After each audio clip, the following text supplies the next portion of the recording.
Bonjour à toutes et à tous, bienvenue pour cette nouvelle vidéo de février 2023. Alors avec Jonathan, nous sommes au cœur névralgique du réseau puisque nous nous trouvons actuellement sur, à côté de la place des Quinconces.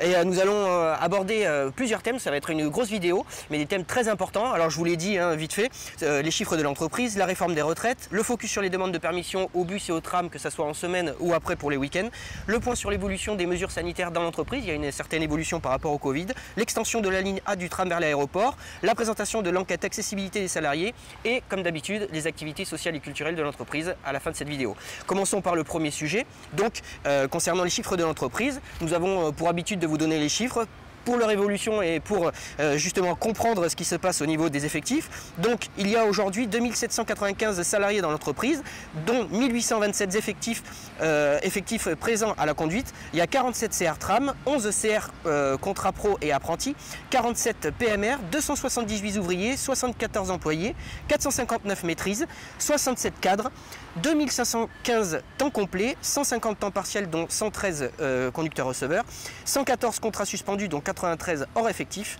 et 33 sorties qui se décomposent comme ça. Donc 17 conducteurs-receveurs, 1 CR PMR, 2 CR tram, 7 ouvriers, 3 maîtrises et 1 employé, qui se décompose aussi en 7 démissions, 6 licenciements, 5 fins de CDD, 2 fins de période d'essai et 12 retraités. Alors ce qu'il faut savoir, c'est qu'au niveau des entrées, il y a une session d'embauche de 12 conducteurs-receveurs depuis le 23 janvier et tous les mois, il va y avoir des embauchés d'apprentis CR et des contrats pro ainsi que des CR tram, soit environ 50% de novices et 50% de conducteurs expérimentés. Concernant les intérimaires, une embauche en CDI est faite au bout de 6 mois d'intérim et surtout, d'après la direction, nos effectifs seront à la normale d'ici 3-4 mois, ce qui nous paraît quand même assez optimiste puisque chaque année, une centaine de conducteurs-receveurs partent à la retraite pour environ 150 embauchés. Deuxième thème de cette vidéo, la réforme des retraites. Alors comme vous le savez, depuis le début de l'année, il y a eu plusieurs mouvements de grève. Il y a eu le 31 janvier 2023, il y a eu le 7 février, il y a eu le 11 février. Là, il y a eu une petite accalmie parce qu'il y a eu les vacances scolaires. Mais nous vous invitons fortement à venir nous rejoindre aux prochaines manifestations, notamment la très importante qui est prévue le 7 mars 2023. Il faut bien comprendre que cela nous concerne à tous, en majorité les conducteurs-receveurs, à cause de la validation annuelle de leur permis D qui s'effectue à partir de 60 ans. En effet, nous savons tous qu'un problème de santé est vite arrivé à cet âge-là et leur permis leur sera forcément retiré. La porte de sortie sera donc le licenciement. Attendre 2 ans à la retraite lorsqu'elle est à 62 n'est pas la même épreuve qu'attendre 4 ans lorsqu'elle est à 64. D'ailleurs, nous en profitons pour vous inciter à venir nous rejoindre et à se syndiquer. Pour quelle raison ? D'abord parce que vous avez une information en temps rapide, par SMS et par mail prioritaire. Ensuite, il y a 3 réunions d'adhérents par an où vous pouvez aborder des sujets qui vous tiennent à cœur.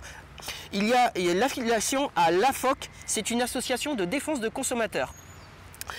L'adhésion n'est pas publique. Si vous souhaitez garder une discrétion, vous pouvez le faire. Et l'adhésion n'est pas par tacite reconduction, elle est donc sans obligation et remboursée à 66% par crédit d'impôt. Et le plus important à notre sens, c'est de profiter de son droit de formation de 12 jours par an sur le temps de travail qui est légal puisqu'il est inscrit dans le code du travail. N'hésitez donc pas à venir nous interpeller sur le terrain et sur les réseaux afin d'avoir toutes les informations pour se syndiquer. Pour ce troisième thème de cette vidéo, nous allons faire un focus sur les demandes de permission au bus et au tram en semaine et plus particulièrement les week-ends. Alors comme nous l'évoquions dans les précédentes vidéos, les demandes de permis à la conduite sont problématiques. Le week-end, surtout le samedi et au tram, les chiffres dont nous allons vous parler sont des totaux annuels. Donc pour vous donner un ordre d'idée, les demandes de permis en semaine au bus, il y en a eu 3021 refusées pour 7367 demandes, soit 40% de refus. Demandes de permis en semaine au tram, donc 2636 refusées pour 5054 demandes, soit plus de 50% de refus. Là où ça se gâte, c'est le week-end, particulièrement les samedis. Demande de permis le samedi au bus, 1426 refusées pour 1921 demandes, soit environ 75% des demandes refusées. Et là, demande de permis le samedi au tram, 1171 refusées pour 1360 demandes, soit 86% de refus. C'est énorme et donc nous sommes toujours en travail sur ce gros sujet car il mérite d'être solutionné pour les collègues, principalement sur l'articulation vie personnelle, vie professionnelle. En prolongement, nous sommes aussi attentifs car lors de la dernière NAO, nous avons négocié 6 jours d'obtention prioritaire pour les conducteurs receveurs, bus et tram.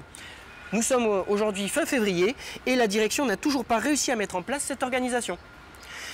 Vous êtes beaucoup à nous poser la question et nous sommes aussi sur ce dossier.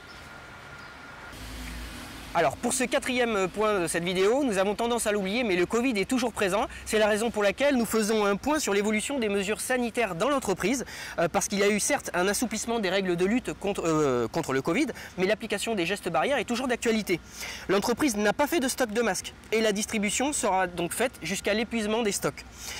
Il va y avoir un retrait progressif des plexiglas qui étaient uniquement là en tant que protection sanitaire dans les bus et chez Mobibus.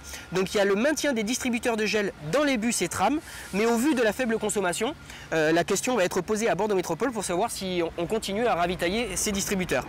Et la désinfection des locaux est intégrée dans le nouveau contrat, ainsi que dans les bus et les trams. Mais par contre, il va y avoir un retrait des distributeurs de gel dans les locaux. 5e thème de cette vidéo, nous allons parler de l'extension de la ligne A du tramway vers l'aéroport.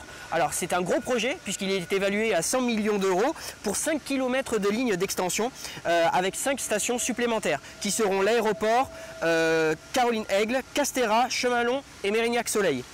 L'intérêt de cette extension était de rejoindre Péberlan en 35 minutes environ. Les fréquences seront toutes de 10 minutes avec le terminus à Pingalan qui sera supprimé et un local de 40 mètres carrés est actuellement en service pour les conducteurs receveurs avec des toilettes, une salle conducteur donc et avec un bureau pour le manager. Il se trouve à l'accès porte 5 de l'aéroport qui est une très bonne nouvelle car de nombreux collègues se précipitaient beaucoup justement pour aller au WC. Avant-dernier thème de cette vidéo, la présentation de l'enquête accessibilité des salariés. Alors actuellement, une enquête anonyme est menée par la société Indigo. Elle s'étendra sur du 9 février au 3 mars 2023 pour connaître en fait les déplacements des salariés du domicile vers le travail. Alors 4 thèmes seront abordés au cours de cette enquête: les habitudes, les déplacements, la satisfaction des salariés et leurs aspirations. L'objectif étant de réduire notre impact sur l'environnement, étant donné que Bordeaux va instaurer la ZFE pour 2025, un sujet qui nous préoccupe bien évidemment particulièrement pour tous les collègues qui voudront accéder à leur lieu de travail sur Bordeaux. Nous arrivons au dernier thème de cette vidéo de février 2023, comme d'habitude les activités sociales et culturelles de l'entreprise. Alors il y a eu une convention qui a été passée avec Domo France concernant la restauration pour le site de La Jalère, puisque le service restauration de la CARSAT avait fermé. D'ailleurs nous allons retenter aussi une approche avec le site Régaz, puisque nous n'avons pas trouvé un accord au niveau financier avec cette entreprise. Au niveau du catalogue été pour les salariés, il est disponible et il y figure plus de 200 destinations. Très intéressant. Et les inscriptions voyage et week-end débutent à partir du 14 février par ordre de priorité, toujours avec les mêmes règles afin de garder l'équité. Et dernier point, un rendez-vous pour les travaux de la cantine de l'Escure a été fixé à la semaine 7. Voilà, donc c'est tout pour cette vidéo. Nous vous remercions pour l'attention que vous avez manifestée au cours de celle-ci. Nous vous invitons à la partager et à même notifier vos commentaires en bas de cette vidéo. Nous nous excusons en avance pour peut-être la sonorisation, puisque avec les trams c'est un peu compliqué. Et nous vous donnons rendez-vous pour la prochaine vidéo du mois de mars. Bonne journée à tous.